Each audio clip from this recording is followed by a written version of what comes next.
Buongiorno a tutti, sì. In un certo senso abbiamo visto le cose molto belle stamattina e questa è un po' l'applicazione, l'esempio di quello che abbiamo visto nella presentazione precedente alla scala della città. È quello che facciamo a Boston, Sensible City Lab, abbiamo iniziato 6 anni fa, siamo adesso una trentina di persone a Boston, 10 a Singapore, abbiamo anche un ufficio in Italia dove facciamo invece più progettazione architettonica. Il punto di partenza è un po' questo. Se guardate questa immagine, questo è qualcosa di cui tutti erano appassionati negli anni 90, un mondo che sarebbe diventato sempre più virtuale. Così appassionati che gente come Gilder nel 95, pensate al 95 quando Nicolas Negroponte scrisse In Digital, 93 quando venne diventato il primo browser, prima di Internet Explorer, Mozilla eccetera, si chiamava Mosaic, molto primitivo. Gilder 95 scrisse le città scompariranno, we are headed for the death of cities, e le città ormai sono un inutile bagaglio dell'era industriale. Lavoro difficile fare il futurologo perché nessuna previsione dovrebbe essere più sballata di quella di Gilder a 15 anni di distanza, perché oggi sappiamo che in realtà è stato l'opposto, le città in questi ultimi 15 anni hanno avuto un grandissimo successo. Questa è un'immagine della Cina, 2010, Tianjin. La Cina da sola sta costruendo più città di quanto tutta l'umanità abbia mai costruito in tutta la sua storia. Sappiamo anche che da un paio d'anni, per la prima volta nella storia, metà della popolazione mondiale adesso vive nelle città. Secondo le Nazioni Unite questo numero raggiungerà 5 miliardi entro il 2030.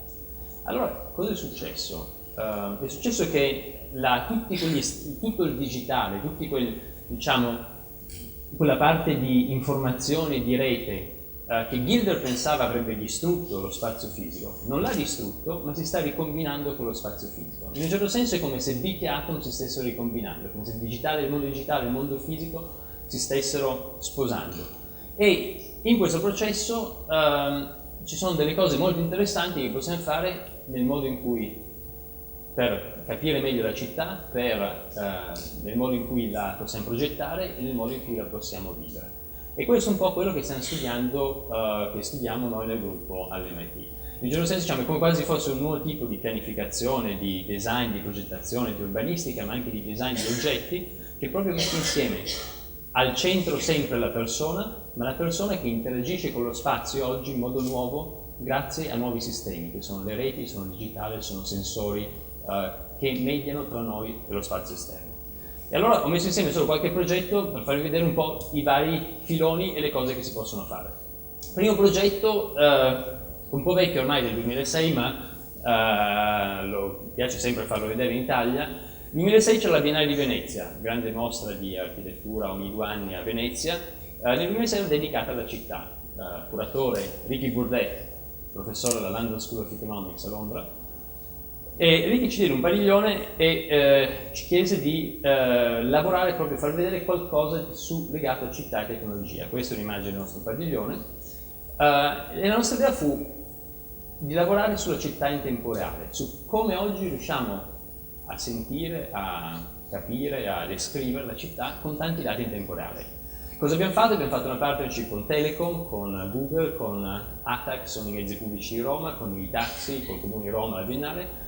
È un'idea molto semplice. Quanti dati riusciamo a catturare in tempo reale dalla città? Primo tipo di dati che possiamo utilizzare sono i dati dei telefoni cellulari, tutti anonimi aggregati che però vengono prodotti dal basso da milioni di persone, da noi stessi che ci muoviamo nello spazio urbano, tutti i dati dei mezzi pubblici, dei taxi raccolti attraverso GPS. Prendiamo queste informazioni, le abbiamo trasferite in tempo reale su 4 server che vedete lì a destra, in Italia e in America, arrivavano negli Stati Uniti dove le processavamo, le visualizzavamo e le rispedivamo indietro alla Biennale di Venezia. Il 2006 fu un anno glorioso, come molti di voi forse ricordano, e quando l'Italia vinse la Coppa del Mondo, tra le altre cose. E vi faccio vedere ad esempio cosa capitò, noi stavamo mappando Roma, studiando Roma, cosa capitò nella città di Roma quel giorno quando ci fu la vittoria dei mondiali di calcio dell'estate, nel luglio del 2006, solo guardando i dati più normali, più semplici, e fu la prima volta però che questo non è mai stato fatto alla scala così grande della città, dati presi in modo anonimo aggregato dalla rete dei telefoni cellulari. Ed è questo video.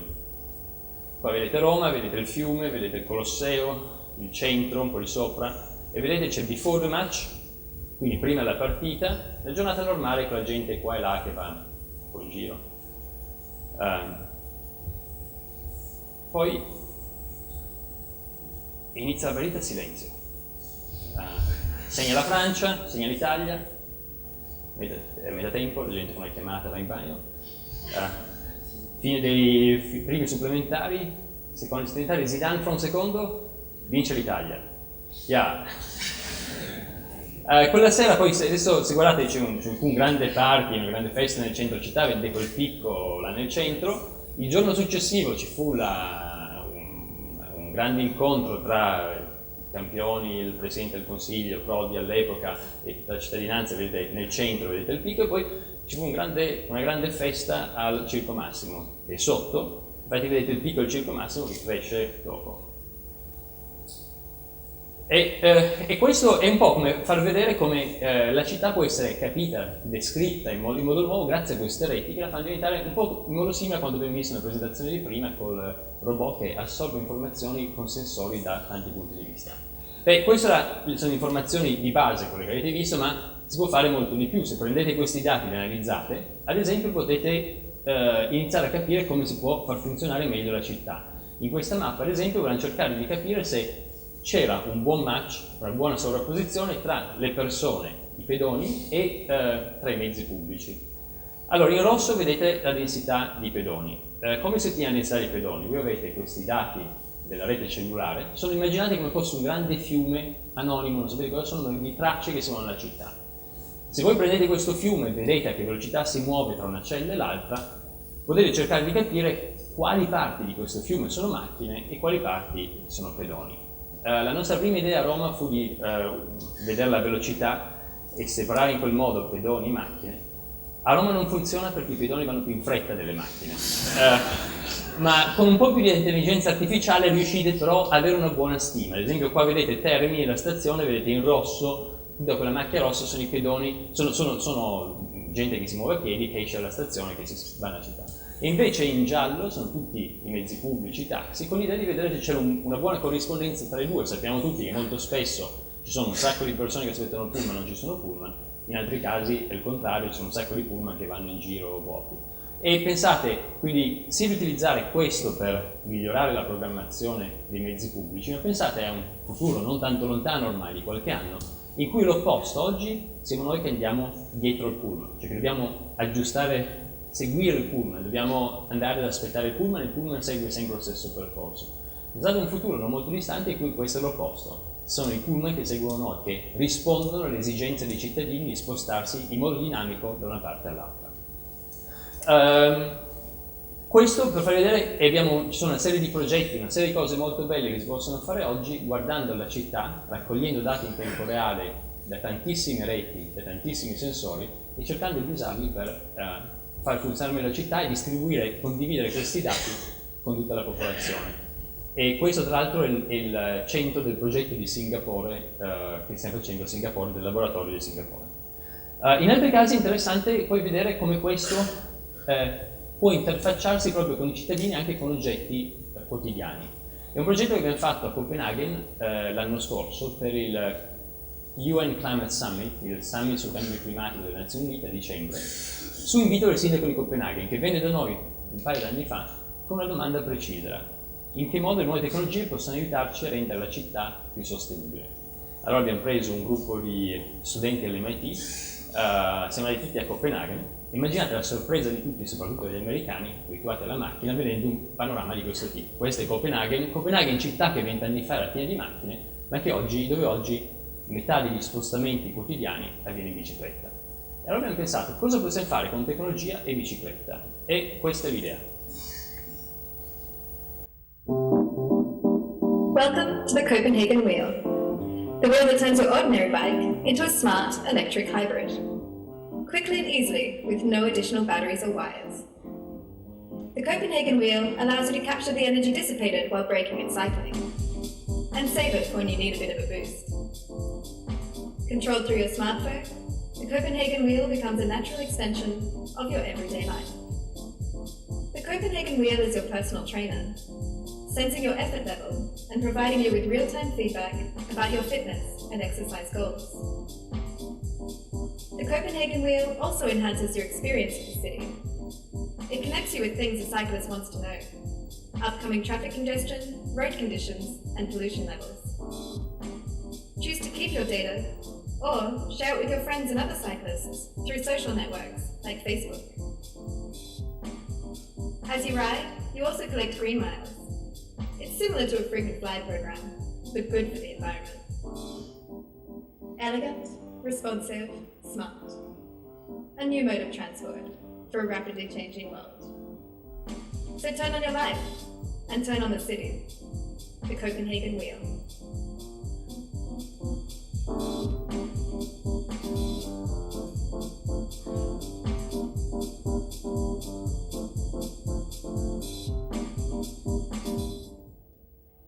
Questo tra l'altro è il primo prototipo sulle strade, testato sulle strade, quindi l'idea è molto semplice, l'idea è che per semplificare una bicicletta la trasformiamo come una macchina ibrida, come una Toyota Prius, per cui quando frena recuperiamo l'energia. L'idea è che qua tutto sia concentrato nella ruota posteriore, quindi semplicemente cambiando la ruota, o meglio, cambiando soltanto la parte centrale della ruota, riusciamo a trasformare la bicicletta in una bicicletta elettrica ibrida. Quando freniamo recupera energia, e energia che possiamo riavere quando ne abbiamo bisogno, quando pedaliamo. E essendo tutto così, senza bisogno di cavi, di nient'altro, ci siamo chiesti come facciamo a farlo in modo che l'unico, che non ci siano, come facciamo a controllarlo senza cavi o senza altri strumenti? Beh, allora controllando tutto coi piedi, frenando con un freno pedale, quindi rigenerando quando uno inverte la pedalata, e avendo un sistema, un sensore di coppia che permette di vedere la forza, lo sforzo che uno sta applicando, e la ruota legge questo sforzo e lo aumenta. Uno sceglie solo se vuole che lo sforzo venga aumentato di una volta, 2 volte, 3 volte, o anche diminuito se vuole fare più esercizio, se vuole, ai bambini che corrono troppo vuole mettergli il freno, lo fa in modo che se uno mette una certa forza la bicicletta la riduca a metà. Questo è il primo prototipo, qua più in dettaglio, tra l'altro è fatta in modo che basta cambiare solo il punto del centro, il centro, i raggi, il resto, anche il cerchione della ruota, possono restare esattamente lo stesso, e sarà oggetto di una startup dall'anno prossimo, quindi l'anno prossimo sarà poi disponibile anche commercialmente. Il terzo esempio che vi volevo far vedere è un esempio di quando questa nuova equazione tra noi, tra le persone e lo spazio costruito attraverso la tecnologia diventa architettura. Ed è un progetto che abbiamo fatto un paio di anni fa a Saragozza. Saragozza nel 2008 ha avuto l'Expo, come l'Expo di Shanghai di quest'anno, quello di Milano speriamo nel 2015, in questo caso fu un invito del sindaco di Saragozza che venne a trovarci e con una domanda ben precisa. E la domanda era: il tema dell'Expo sarà l'acqua, come a Milano sarà l'alimentazione, come possiamo usare l'acqua in modo nuovo grazie alla tecnologia? Proprio andando a ripercorrere, portando in avanti quella bellissima tradizione che c'è in Spagna, c'è in Nord Africa, c'è in tanti paesi mediterranei, nell'usare l'acqua in modo molto elegante, molto ricercato negli spazi pubblici, anche per raffrescare l'estate. Come possiamo oggi cercare di ripensare questo? Facemmo un workshop all'MIT con Bill Mitchell, Dennis French, una serie di studenti di altri, e una delle idee che viene fuori alla fine del workshop era questa, non so se si vede bene, ma una specie di tubo con tanti piccoli rubinetti che si aprono a controllo numerico e vi permettono, aprendosi e chiudendosi, vi permettono di creare come dei pixel fatti d'acqua, come fosse una tenda d'acqua che si apre e si chiude, per cui si può scrivere sopra, può avere dei pattern, delle scritte, dei disegni, e come questa immagine può anche diventare interattiva, quindi quando uno si avvicina si può aprire per farti entrare, come in questo caso c'è un ragazzo che sta saltando e la cosa si apre per farlo passare. La presentammo al sindaco piace molto, il partito dell'opposizione in consiglio comunale disse che perché lui si stia come Mosè, quindi voleva aprire le acque e condurre il suo popolo attraverso, però sia come si sia, a seguito di questo ci diede l'incarico di progettare il padiglione d'ingresso all'Expo di Saragozza, e questo è il video.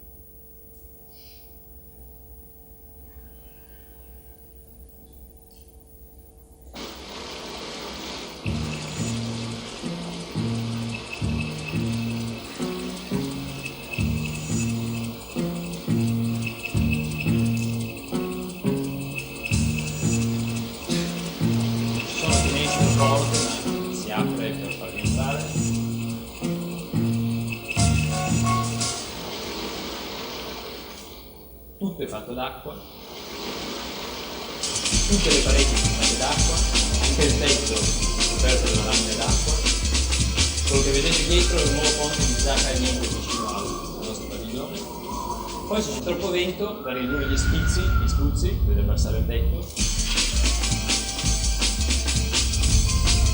O se volete, vedete il padiglione, dovete far scomparire l'architettura.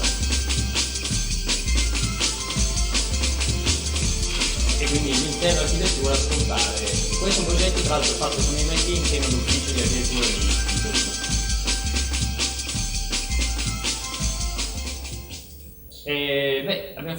Facciamo il video, ci siamo divertiti un sacco a progettarlo, a fare il video, non pensavamo che riuscissero a ricostruirlo. Quello che capitò che qualche mese dopo Time Magazine, la rivista americana, lo nominò Best Invention of the Year, uno dei migliori progetti dell'anno, e quindi fu davvero dura perché ci dissero che adesso lo costruite, una cosa del genere. Quindi in poco tempo è venuto mettere insieme un team per finire il progetto e realizzarlo. Una cosa interessante che si può fare oggi, non si poteva fare qualche anno fa, è proprio mettere insieme dei team su continenti diversi, paesi diversi, lavorando un sacco insieme via Skype, via sistemi di scambio di file avanzati. Quindi in questo caso appunto lavoravamo su diversi paesi. Una cosa interessante è che chi costruì il padiglione poi fu Siemens, una ditta che di solito non fa architettura, che però in questo caso è un'architettura talmente che diventa quasi come un computer per vivere dentro, che viene fatta da Siemens. Queste furono le prime immagini prima dell'inaugurazione, uno dei ragazzi dell'MIT controllava l'acqua e come viene tagliata, questo una persona un po' perplessa di fianco che passava di lì. In alcuni casi si può fare l'effetto solo più come acqua che cade, si può proiettare sull'acqua, quindi aggiungere un livello, un layer, uno strato di proiezioni sopra ai pixel fisici, e questo ero io che cercavo di non bagnarmi entrando nel padiglione. Ora, non dovrei raccontarvi cosa capitò quella sera quando tutti i sensori smisero di funzionare. Probabilmente usavano i computer Windows e Windows ha crashato e quindi hanno smesso di funzionare. E in realtà quella sera fu una delle serie più divertenti, perché il padiglione continuava a fare dei buchi nell'acqua, delle immagini, delle scritte, e tutti i ragazzini di Saragossa arrivavano al padiglione per giocare in modo diverso. Non era più il padiglione che uno si avvicinava e si apriva per farti entrare, ma era il padiglione che uno si avvicinava e doveva saltare in mezzo al buco senza bagnarsi. E per noi è stata una bella lezione, perché come architetti, come ingegneri, come sociologi, come ricercatori, noi immaginiamo sempre come le persone useranno le cose che progettiamo, ma alla fine la realtà e l'umanità sono poi sempre una sorpresa, e in questo caso una bella sorpresa. Grazie.